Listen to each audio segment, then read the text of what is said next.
the meaning, the beauty, the mystique of what's your connection to vampires? Well, it feels like it's hard to know when things happen and what predates what, really. Sometimes it feels like everything's happening at the same time.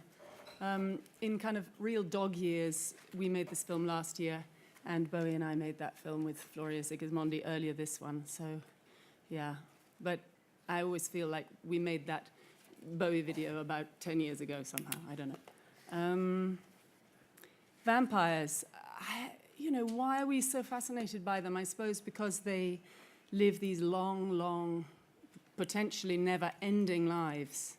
And we're all so terrified of thinking about mortality that we'd rather think about being immortal.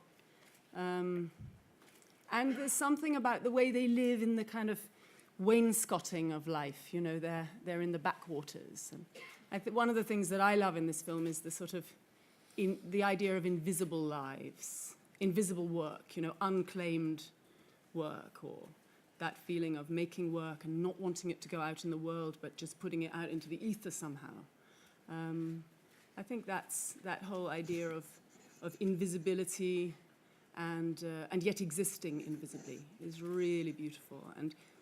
And it was, I think, as you said, it was always coming, this film, for Jim somehow. I was never surprised when Jim said to me, let's make a vampire film. I mean, I felt like saying you've been making vampire films for years.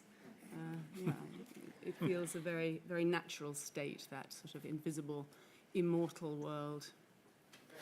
Ultimate antidote to celebrity in that case? I wouldn't know what that is. I'm much, much happier and more akin to the invisible state.